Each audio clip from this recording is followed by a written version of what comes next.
Stephanie Hort Alexander, Physical and Mental Health Committee member, and then our closing remarks by Wanda Thomas, President. Sorry, Naima Hull. Good evening, everyone. May we bow our heads for a word of prayer, please. Heavenly Father, we come before you this evening lifting up African American women who are battling heart disease and those at risk. Lord, you are the divine healer and the sustainer of life and the source of all strength. We ask that you cover them with your grace, bringing healing to their bodies, peace to their mind, and endurance to their spirits. Lord, let this prayer serve as a call to action. May we as a people unite to spread awareness, promote prevention, and encourage one another to prioritize our health and self care. Let us be the vessels of your love and knowledge, sharing resources, advocating for change, and standing together to fight against the impact of heart disease. May your healing touch be upon every woman, every family, and every heart in need. We ask that you bless each and every one present on the call tonight. We ask that you bless each and every one of our presenters, and we ask for a special blessing for our guest presenter, Alton Alexander. And it's in your son Jesus' name we pray. Amen. Amen. Good evening, everyone. It is an honor to stand before you today as we gather for the Go Red for Women program, a powerful event dedicated to raising awareness about heart disease and empowering women to take control of their health. Heart disease is the leading cause of death for women, yet it remains underrecognized and often overlooked. Through initiatives like this one, we aim to change that. Together, we are not only spreading knowledge, but also creating a community of support, strength, and action.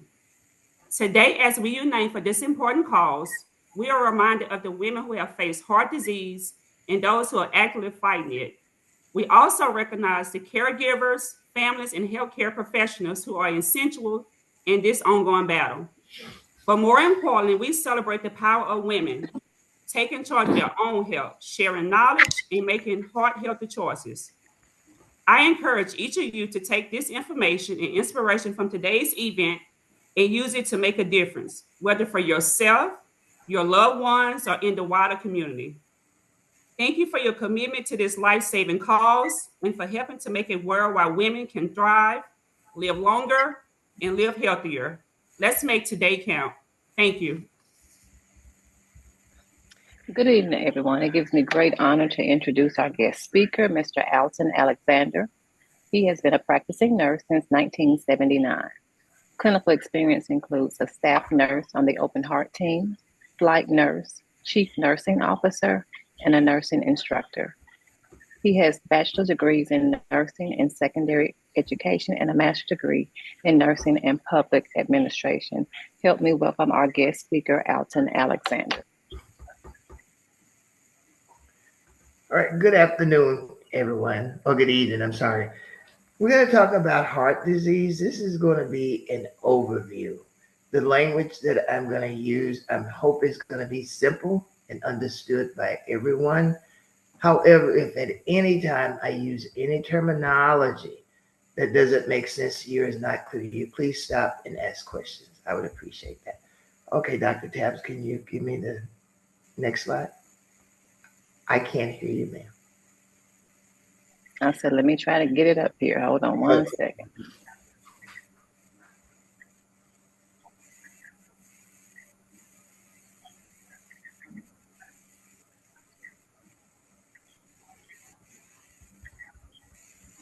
Are you able to see it? I'm not.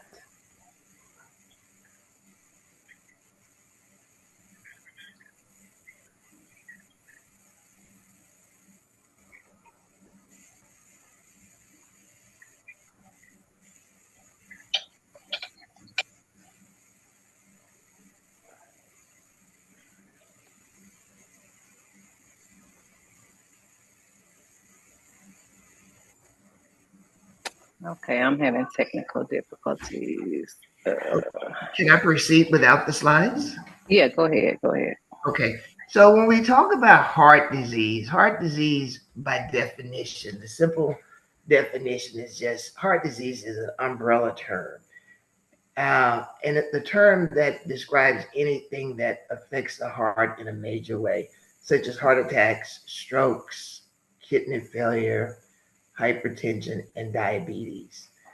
And we know that heart disease is responsible for killing more African American women than any other disease in our society.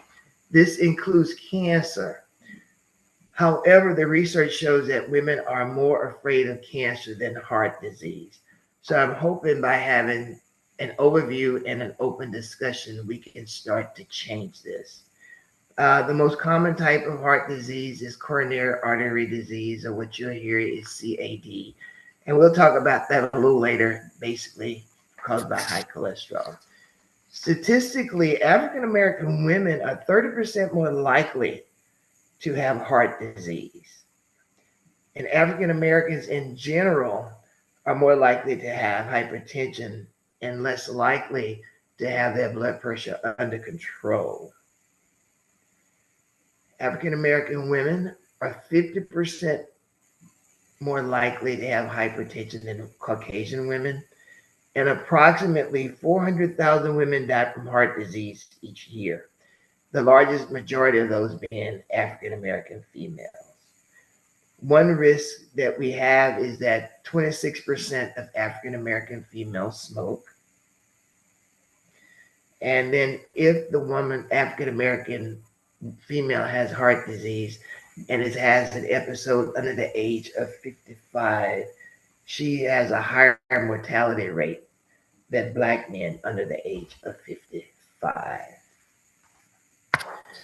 Mortality from coronary artery disease is 60% higher in the African American woman than the white woman. And African American women who are premenopausal and who also have hypertension they have a 10 times greater risk of having a heart attack than those without hypertension. If I'm going too fast or too slow, please, y'all raise your hand. Feel free to jump in. I'm open to anything, okay? But let's talk about some of the factors that increase the risk of heart disease for Black women. So we have the highest rate of high blood pressure. In the African American community in general, we have the highest rate of obesity. Next slide, I think is where I am.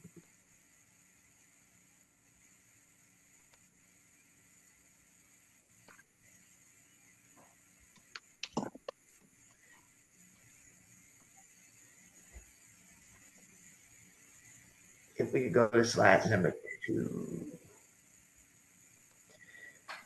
So while we're working on that, we know we have the highest, like I said, highest blood pressure. We have the highest rate of obesity. As a rule, it is thought that African Americans are the least physically active. Another risk for Black women or African American women is the start of their menstrual cycle before the age of 11 years old, or experiencing menopause before 40. That puts them at greater risk. Developing disorders during pregnancy is another risk. Gestational diabetes also puts African American women at a greater risk. And then you're using oral contraceptive and hormone replacement. Other things that put African American women at greater risk is stress from racial and sexual discrimination, and we can't get away from that. And though if we were to go back in history and come up to modern day, we would see that things haven't really changed that much, or in some instances for African American women. Until 1964, an employer could legally refuse to hire a woman simply based on sex. So we know in 1964 that women could legally not be hired just because of gender. We have an understanding that the Black woman or the African American woman had even a greater stressor. Until 1974, it was legal to refuse to sell a female a house. And we still see housing discrimination among the African American women. And it seems that the African American female is at greater risk here. Again, that increases stress. Until 1988, it was legal to not rent to a female simply because she had children. Again, this is a stressor. Stressors increases hypertension. Although another stressor for African American women is being labeled that difficult or angry person. When African American women hear this, and this is not me, this is researchers proving this, they tend not to engage in the clinical encounters the way white women do. So let me give you an example of this. So the African American woman goes in and she hears information about her health. Statistically, she's more apt to ask fewer questions, be very gentle about the questions, or fearful from being labeled. Another stressor for African American women that impacts heart health is single parent households, caring for children and aging parents. And also, we know that that the African American woman is usually the first up in the morning, the last down at night. Whatever goes wrong in the family, who is the one that handles it? So I call it that, and this is my words now, I call it the superwoman syndrome. That does impact stress levels and cardiac health. So as we talk about cardiac health, the major risk to your cardiac health is coronary artery disease or high cholesterol, also called hyperlipidemia, diabetes, hypertension or high blood pressure, cerebrovascular accident or stroke, myocardial infarction, and obesity. So can we go to the next slide? So we talk about high cholesterol, and this is brief and again an overview. Cholesterol is just that sticky stuff, for lack of a better word, that adheres to the sides of the arteries. After a while, if it's there, it continues to build up. So sticky stuff on top of sticky stuff, and what it can do is occlude that artery. When that happens, those arteries can't supply blood to your brain and your heart, which could lead your brain and your heart to fail. Most commonly, it's going to lead to a heart attack or a stroke. So those high cholesterol foods, very briefly, is red meats, eggs, particularly the egg yolk, butter. And the thought here is, so I won't eat butter because it's high in cholesterol, though I'll go to margarine. Well, if the margarine has trans fat in it, it is just as bad as butter. And fried foods in general are bad for you. When we look at the cholesterol and you go to your provider, be it your physician, your physician's assistant, or your nurse practitioner, they're going to talk to you about some things such as your HDL and your LDL. Your HDL, that is your good cholesterol, your high density lipoprotein. So ideally, you want it to be that number to be 60 and higher. However, 50 and higher in females is considered good. Now that LDL, that low density, that is your bad cholesterol, and you want that to be less than 100. The reason I'm giving you these numbers is I want you to be educated when you go see your provider, and if you see these numbers and they look off to you, you're not afraid to ask questions. And also, your total cholesterol should be less than 200. And we have something else called your triglycerides. And that is another fat that adheres to your arteries. You want that number to be less than 149, ideally. 100 or less is perfect. When you talk about high cholesterol, there are some diseases that increases the risk or the chances. Diabetes being one. chronic kidney disease, and lupus, and those are high in the African American community. The risk here we talk about is family history, high fat foods, and inactivity. That puts you at greater risk for higher cholesterol. The next one is diabetes. Basically, diabetes occur, to simply put it, is that when you have too much sugar or your glucose in your blood is too high. In order to combat that, you need insulin. Insulin is simply a hormone made by the pancreas that helps glucose gets into your cells to be used for energy. When you talk about diabetes, we talk about two kinds, type 1, type 2. Type 1 very simply is an autoimmune disorder, and this is just simply where your body can't make insulin. Again, type 1, body doesn't make insulin. The one that we're really concerned about here is your type 2. And this usually develops over years and it's related to lifestyle.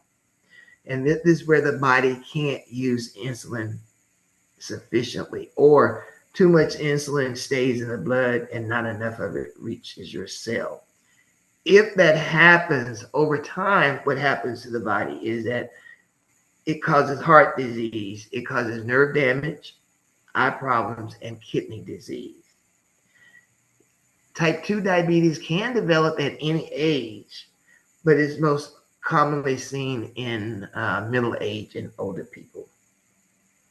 The greatest difference here is between Black women and white women is that Black women are 60% more likely to have type 2 diabetes in general, and twice as likely if you're 45 and older. When your normal glucose level should be your 70 to 100 number. 70 to 100 is normal glucose. Or you may be something as an A1C. You want your A1C to be 5.7 or below. If it's greater than 5.7 to 6.7, you're in pre-diabetes. I'm 6.4, 5.7 to 6.4, excuse me. That's pre-diabetes. Above that, you're diabetic.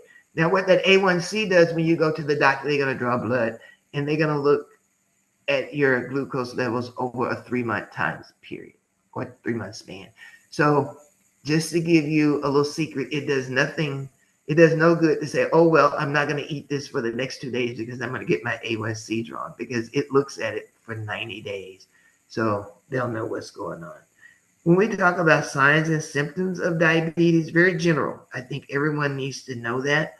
Thirst, we talk about extreme thirst, frequent urination, increased hunger, unintentional weight loss, fatigue, blurred vision, slow healing sores, frequent infections that can be tingling and numbness in your hands and your feet, dry skin patches, and dark skin. And sometimes what you may see is just the dark neck. That could be a clue. Now we'll move on to hypertension. So when we talk about hypertension, if you hear that hypertension, high blood pressure, it just means that you have arteries. The force of the blood against the arteries is too high. That's what causes hypertension. African Americans are 30% more likely to have hypertension in general, and nearly 50% when we talk about African American women are likely to have hypertension compared to the white woman. Hypertension can aggravate diabetes and make it difficult to control. I guarantee you, I don't know how many people here are online because I haven't looked, but everyone here either has hypertension or you know someone in your family who has hypertension. And that's undeniable for us. When you look at your blood pressure or you take it at home, you're going to have two numbers. You're going to have a top number and a bottom number. The top number will always be larger. That is called the systolic. That bottom number, which is referred to as the diastolic. Simply put, that top number is when the heart has pumped blood. The diastolic, or that bottom number, is when your heart is between beats. A normal blood pressure now, according to the AMA, American Heart Association, is less than 120/80, meaning that top number needs to be below 120 and that bottom number less than 80. If your blood pressure that top number is 120 to 139, or if that bottom number is 80 to 89, then you are at risk. If the top number is 140 or higher, and that bottom number is 90 or higher, then that is considered hypertension. And I want to caution you, I'm not man that if you check your blood pressure right now and you just ran up a flight of stairs or something has excited you that is hypertension, we normally would do it. You want to see 3 readings. When we talk about signs and symptoms, most often it's not going to have any symptoms. But what you would look for is a headache. You may have dizziness, the rapid heartbeat, a blurred vision. The goal with hypertension is you want to catch it before you have any symptoms. Once symptoms appear, you probably have some complications that have occurred to your major organs, and that's already in progress. In the African American community, when we talk about addressing hypertension, one of the things we need to focus on more is our sodium level. Research shows that on average, African Americans in general, we take in twice the amount of sodium that we need daily. The daily recommendation for sodium is 2,300 milligrams per day. That's 2,300. If you are at risk, you should not consume more than 1,500 milligrams of sodium per day. High risk groups for those people who are more commonly are going to be seen with high blood pressure. If you have diabetes, it puts you at greater risk of developing high blood pressure. If you have kidney disease, it puts you at greater risk. If you already have hypertension, of course, it puts you at greater risk for increased blood pressure problems. And simply being African American puts you at risk. One of the things we can do, or some of the things we can do to combat this, is we want to eat potassium-rich foods, such as your fish, your green leafy vegetables, bananas, citrus fruits, potatoes. Another good thing for blood pressure is beet juice, just drinking it. Also, watermelon is good for the blood pressure. What the watermelon does, it produces a substance that relaxes the blood vessels and encourages flexibility of the arteries. And of course, garlic, lentils, yogurt, nuts, and tomatoes are also good foods. Okay. Next slide, please. Okay, so we're going to talk about the stroke. So when we talk about the stroke, I just want to give you, first we're going to talk about the signs and symptoms. They vary, or they differ among women and men. So women, they will often see hiccups with chest pain. Men don't typically see that. Typically with the severe headache, it's going to be the women. Heart palpitation is more common in women. Shortness of breath is more common in women. You may have dizziness, but no vertigo. And vertigo being described as, some people say my legs feel like they're on backwards and I can't walk, or the room is spinning, or you feel like you're moving and you're actually not. Chest pain with the stroke is more common in women. Numbness throughout the body, with one side being more numb than the other. That's more common in women. Trouble seeing, or an occipital stroke, or trouble seeing in one eye or both eyes. That's both men and women.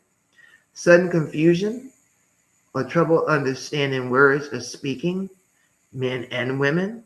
Numbness or weakness in the leg, face, and arm, men and women. and then sudden loss of coordination, balance, or ability to walk. And that's both men and women. So when you have a stroke, basically somehow or for some reason, the supply of blood to the brain has been interrupted. It can also be caused by clots in your arteries, or when an artery ruptures or bursts open. And this commonly happens in African American who have hypertension. When a person has a stroke, brain damage, it happens really, and it progresses rapidly. That's why it is very, very important to call 911 and get to the hospital right away. It's not the time to have a major discussion. It's not a time to put on your best outfit or to make you sure you're looking good. It is the time to move and move fast. So also reducing our risk. So we want to do, if you reduce your lifestyle changes, such as decrease the sodium, get the blood pressure down, you can reduce your risk by 82%. Eating a healthy diet, maintaining a healthy weight, smoking cessation, exercising, stress reduction. And that when you talk about stress, we know that the research shows, more than half of us, African Americans, we have hypertension when we are sleeping, and that is not normal.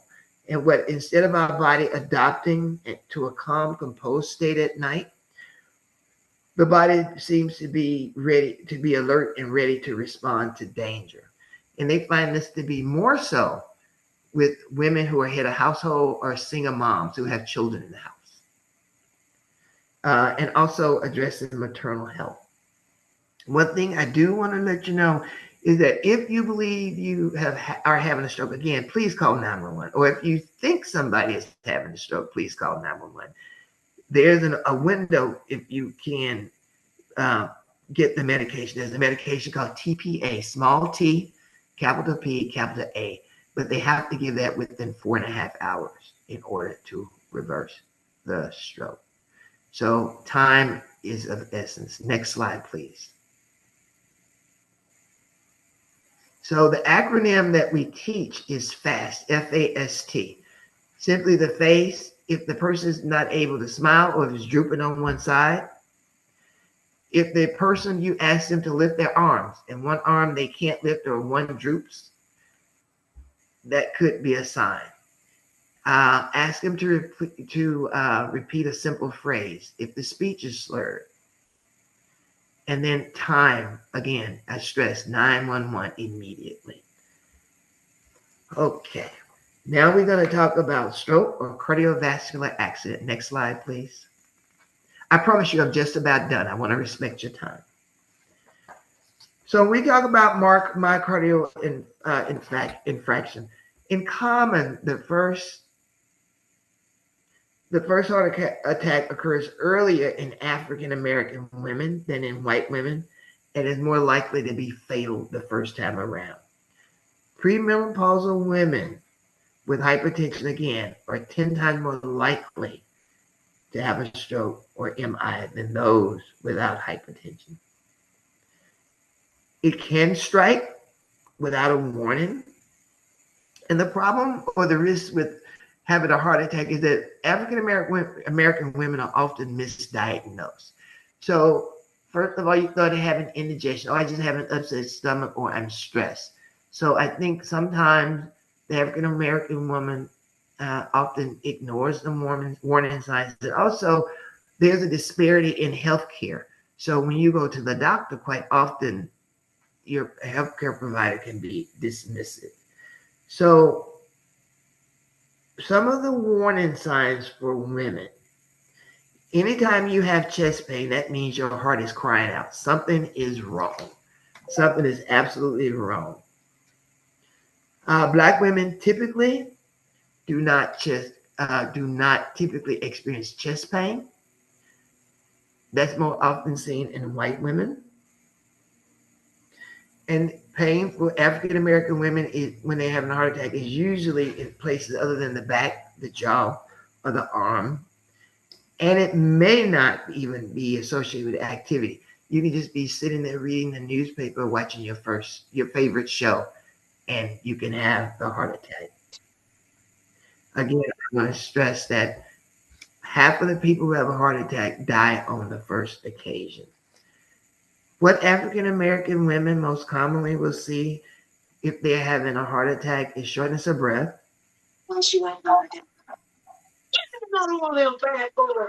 fast heartbeat, excessive sweating, unexplained weakness or tiredness. You could just, again, it could just simply be that weakness and tiredness for no known reason. Nausea, which we often believe is upset stomach, or it could be dizziness.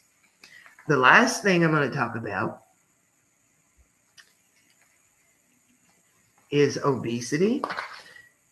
And there's a definite link between obesity or being overweight and heart disease, stroke, hypertension, and diabetes. So one way you can test to see if you're at risk, if you take a tape measure, if your waist is greater than 35 inches as a female, you're at risk for a cardiovascular event.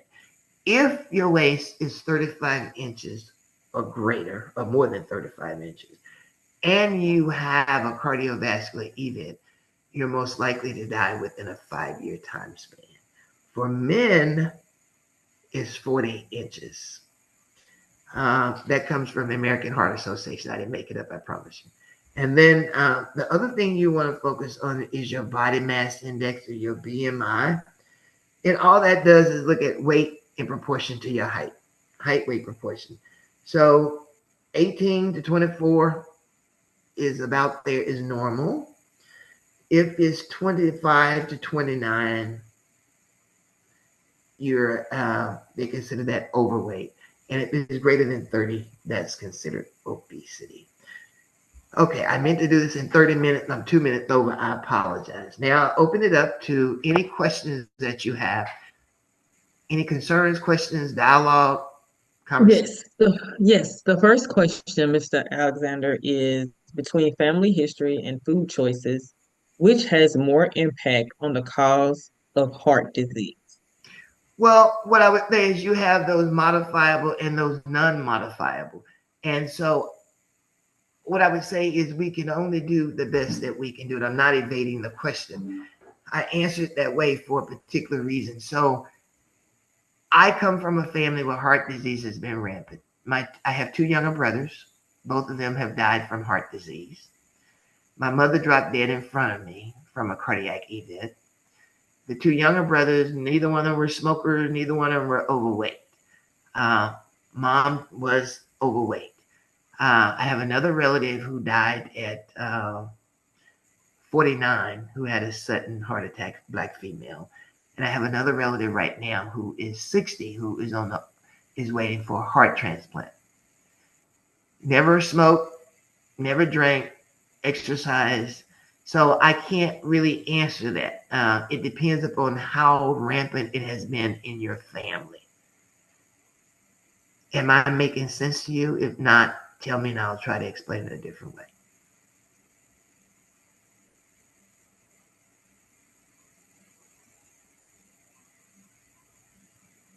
I think you've made sense to her. Okay. Any other questions? Yes, I have 2. Okay. This first one is I'm sorry, I just lost my question. How do we get past the stereotyping of Black women when they present with symptoms so they can be heard and ignored? Well, I think number one, women are going to have to learn to be their own advocate, or they're going to have to learn to advocate for themselves. I think that there needs to be more research that involves African American women. I also think that diversity in education. I think right now, less than 5% of all cardiologists in this country are Black or African American. So women are even a more minute number.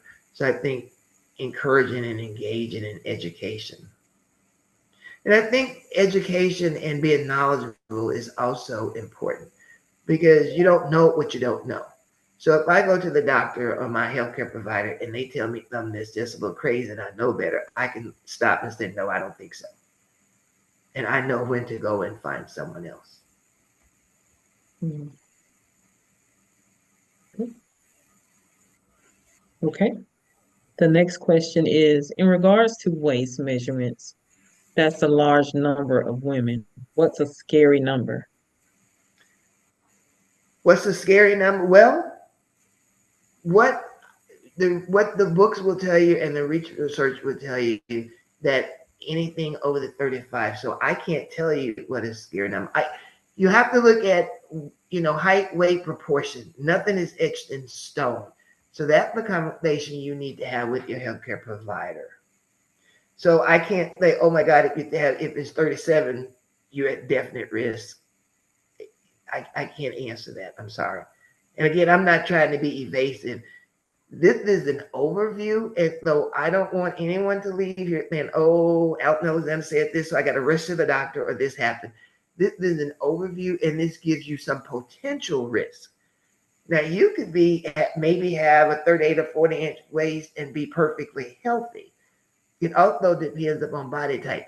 And I know this is being recorded, but I'll say it anyway. When they look at body types and body sizes, they usually do that, through the lens of white people.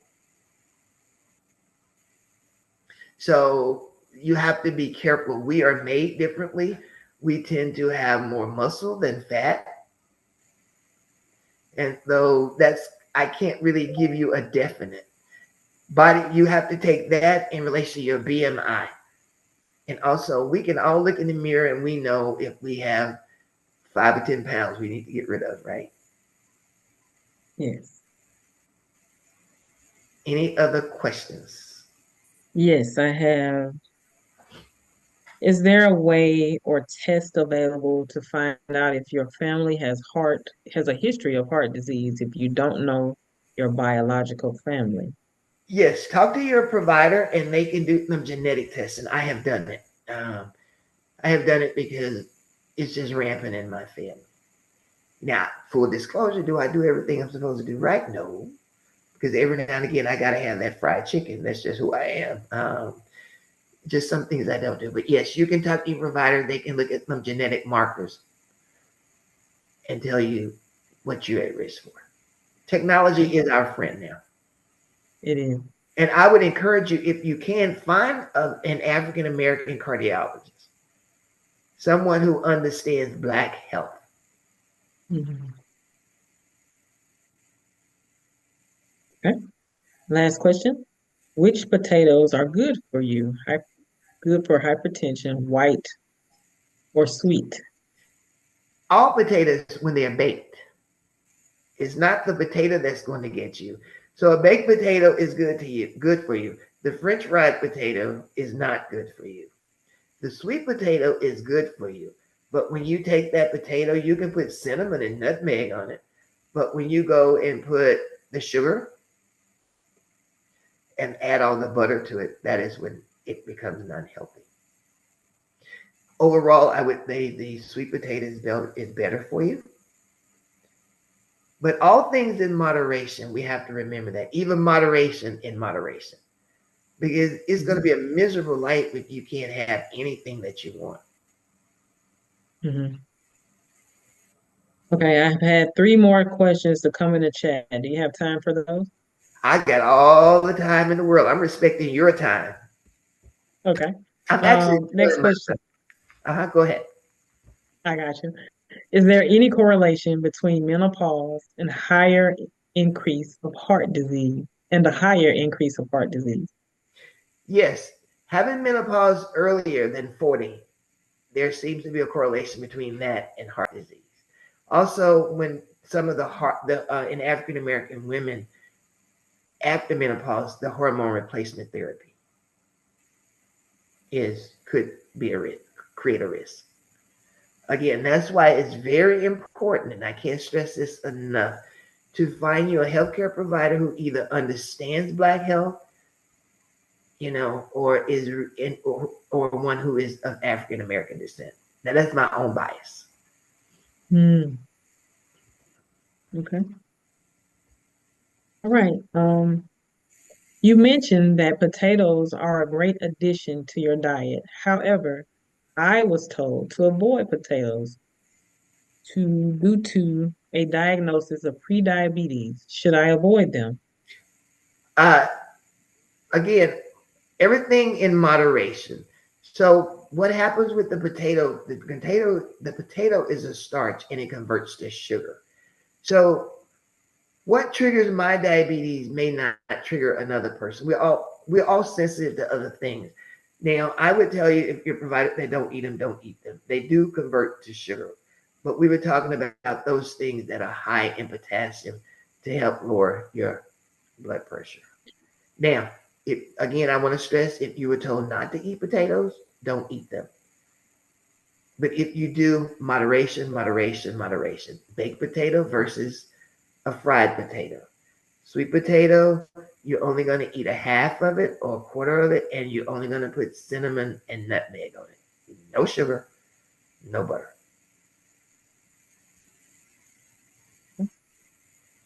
Is heart disease directly related to DVTs in your lower legs or vice versa?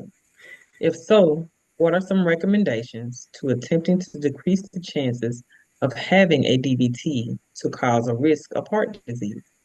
Well, your DVT is a deep vein thrombosis, and what can happen is you can have a clot, and your body can, how do I explain? It can throw a clot.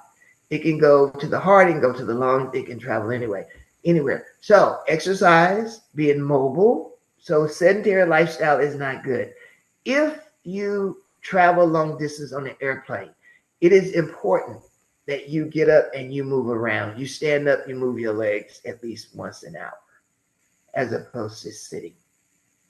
If you're at risk, there are some things called TED hose. And although if you talk to your doctor, they can give you something, or your healthcare provider can give you the prophylactic treatment to prevent it. Now, what some people do, and I've heard this, is that they would take a low dose aspirin every day, and that's up to you and your provider. I'm not uh, advocating one way or the other, but what I do know, if you're a smoker, you just nullify anything that aspirin will do for you. Next question, please. Yes. Is type 2 diabetes reversible? Once you're diabetic, you are always a diabetic. I know some people claim that they're cured. You're controlled and you may not be symptomatic, but once you have diabetes, it's my understanding you have diabetes. Okay.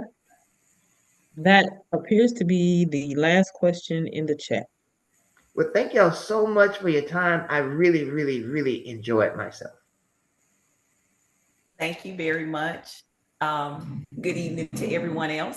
On behalf of the Cleanliness Alumni Chapter of Delta Sigma Theta Sorority Incorporated, we would like to take a moment to thank each of you for attending tonight's webinar on heart disease and the African American female.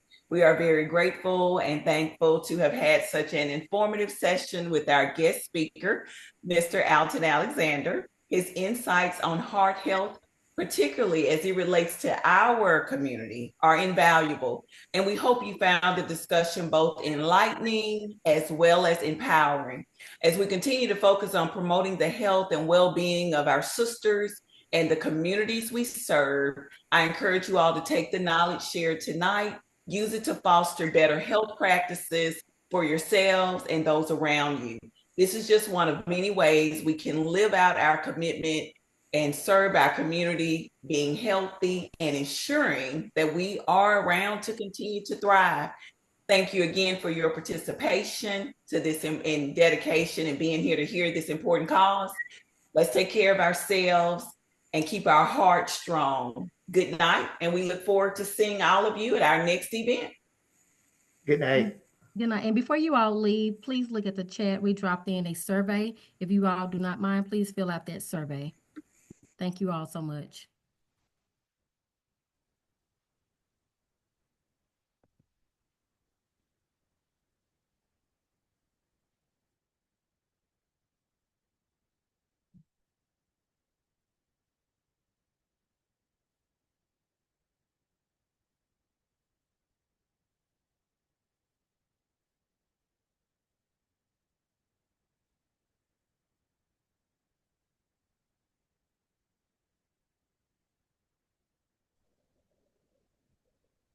Hi, Sora. I don't see it in the chat. I'm still scrolling, but I don't see the survey link.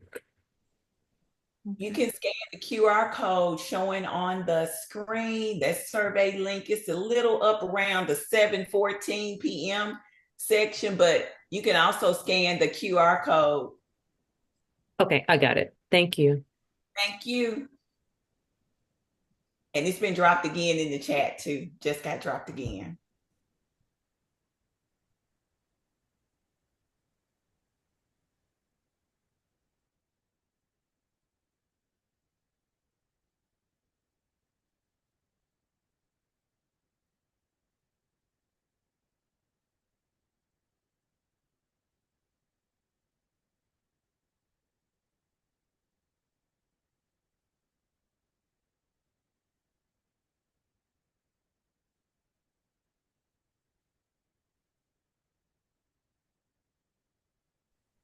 Good evening. Unfortunately, I'm using my phone to do the Zoom meeting as I was at work.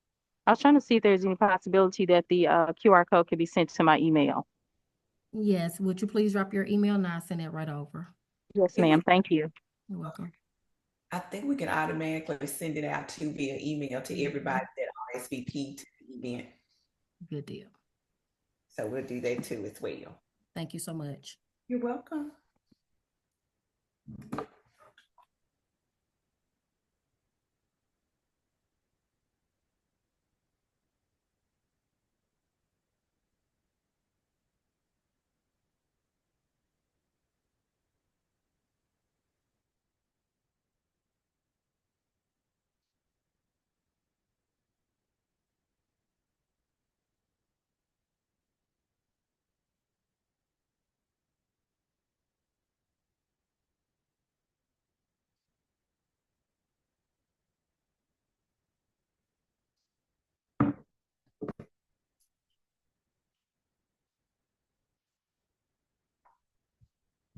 I also see in the chat, the recording will be posted on our YouTube channel, and the link will also be posted on the Facebook and Instagram.